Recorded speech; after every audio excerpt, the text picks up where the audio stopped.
ഒരുത്തി, ലോകം ശപിച്ചവൾ, പാവിയെന്ന് മുദ്രകുത്തപ്പെട്ടവൾ, അമ്മയാകാനുള്ള അതിയായ ആഗ്രഹം പേറി ജീവിതം നയിച്ചവൾ.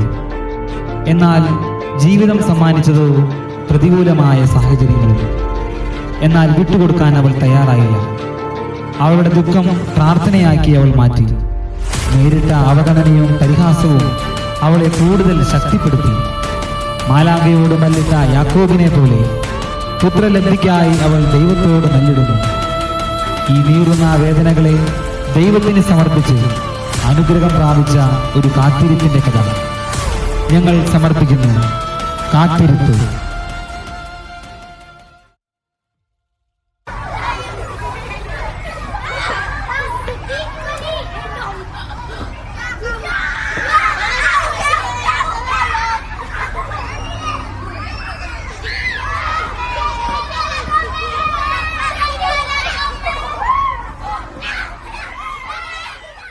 പിള്ളേരെ ഓടരുത്.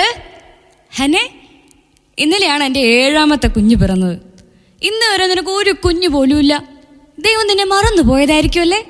അല്ലെങ്കിൽ നിനക്ക് അമ്മയാവാൻ യോഗ്യതയില്ല എന്ന് തോന്നുന്നു. ദൈവം ഉറങ്ങില്ല പെണ്ണിനെ. അവന്റെ പദ്ധതി താമസിക്കും, പക്ഷെ ഒരിക്കലും എന്നെ മറക്കില്ല. നീ പ്രാർത്ഥിക്കുന്നുണ്ട്, എന്നാലും നിനക്ക് ലഭിക്കുന്നത് നിരാശ മാത്രം. ഷീലോയ്ക്ക് പോയാൽ ഞാൻ കൊച്ചുങ്ങളെ എടുത്തിട്ട് പോവും. നീ ഇടതുവശം ഇരിക്കും, നിലവിളി കൊണ്ട് നിറഞ്ഞ ഒരവസ്ഥ. ഇതിനൊരു അന്ത്യമില്ല. മാരകമായ വല്ല പാപം ചെയ്തോ നീ?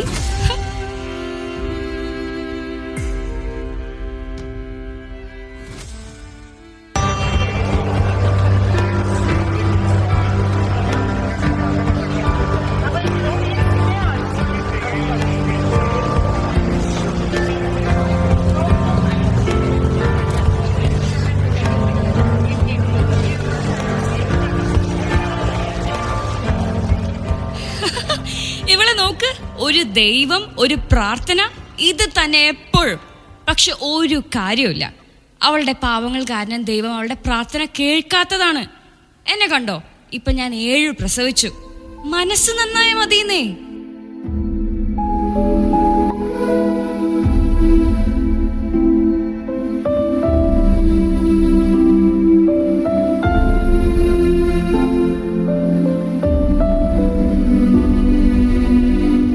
സൈന്യങ്ങളുടെ ദൈവമായ യഹോവേ, ഇതൊരു കുഞ്ഞിന് വേണ്ടിയുള്ള അപേക്ഷ മാത്രമല്ല, എൻ്റെ ആത്മാവിൻ്റെ വിലാപമാണിത്. അങ്ങയുടെ ദാസിയെ വിസ്മരിക്കരുതേ.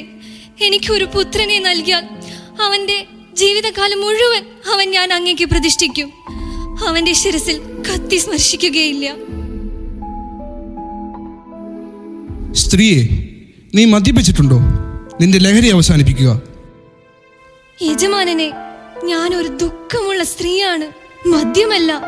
ഞാൻ എൻ്റെ ഹൃദയം ദൈവത്തിന്റെ മുൻപിൽ തുറന്നതാണ്. ഒരു കുഞ്ഞില്ലാതെ എൻ്റെ വിഷമം ഒരുപാട് നാളായി അനുഭവിക്കുന്നവളാണ് ഞാൻ. ഈ തവണയെങ്കിലും ദൈവം ഞാൻ ചോദിച്ചത് എനിക്ക് തരുമോ?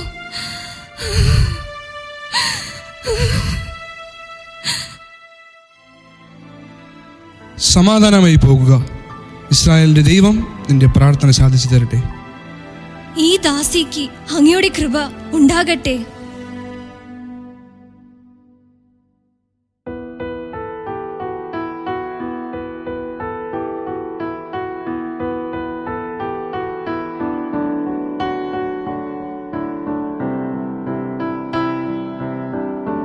ഹന്ന, നീ എന്താ ഒന്നും കഴിക്കാത്തത്?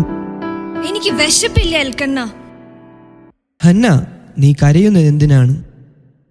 10 പുത്രന്മാരെക്കാൾ ഞാൻ നിനക്ക് ഏറ്റവും പ്രിയപ്പെട്ടവനല്ലേ? കുറച്ച് മാസങ്ങൾക്ക് ശേഷം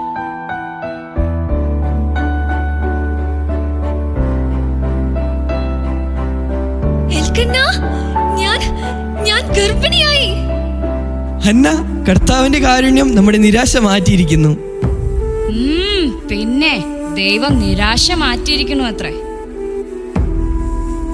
ദൈവം എന്റെ കാത്തിരിപ്പിന് ഉത്തരമായി ജീവൻ തന്നിരിക്കുന്നു. ഞാൻ കഷ്ടത്തിലല്ല, കാരുണ്യത്തിൽ ജീവിക്കും.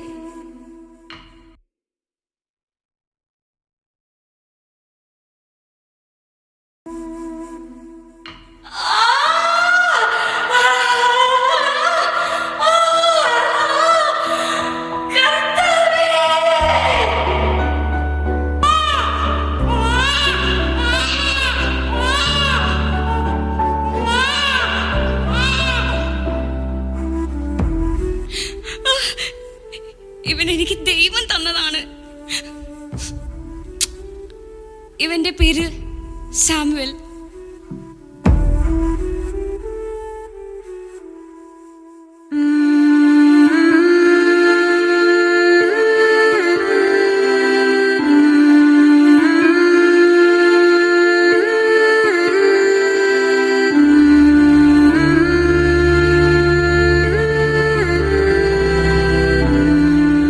യജമാനനെ, എന്നെ ഓർമ്മയുണ്ടോ? കുറച്ച് വർഷങ്ങൾക്ക് മുൻപ് ഇതാ ഇവിടെ ദൈവത്തിന്റെ സന്നിധിയിൽ ഒരു കുഞ്ഞിന് വേണ്ടി ഞാൻ കരഞ്ഞപേക്ഷിച്ചിരുന്നു. ദേ, ഈ പൈതലിന് വേണ്ടിയാണ് ഞാൻ ദൈവത്തോട് അപേക്ഷിച്ചത്. ഇപ്പോൾ ഞാൻ അവനെ ദൈവത്തിന് കൊടുക്കുന്നു. യഹോവ എനിക്ക് കാരുണ്യപൂർവ്വം നൽകി. ഞാനിതാ അവന് തിരിച്ചു നൽകുന്നു.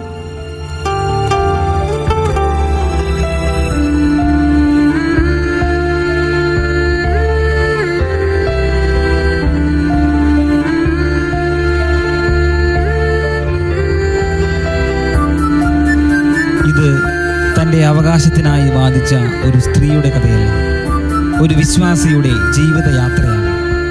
ഹന്ന ആഗോള സ്ത്രീകളെ പ്രതിനിധീകരിക്കുന്ന ഒരു ദൈവഭക്തയാണ്. അവൾ നമ്മുടെ അമ്മയാകാം, സഹോദരിയാകാം, ഒറ്റപ്പെട്ട് ആരാളും ശ്രദ്ധിക്കപ്പെടാതെ പോയ ഒരു കൂട്ടം സ്ത്രീകളുടെ പ്രതിനിധിയാകാം.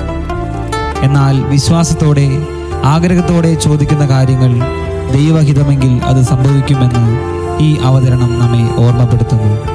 പത്രോസിൻ്റെ 1-ാം ലേഖനത്തിൻ്റെ 5-ാം അധ്യായത്തിൻ്റെ 6-ാം വാക്യം ഇത് നമ്മെ ഓർമ്മപ്പെടുത്തുന്നു. ദൈവത്തിൻ്റെ ശക്തമായ കരത്തിന് കീഴിൽ നിങ്ങൾ താഴ്മയോടെ നിൽക്കുവിൻ, അവിടുന്ന് തക്ക സമയത്ത് നിങ്ങളെ ഉയർത്തിക്കൊള്ളും.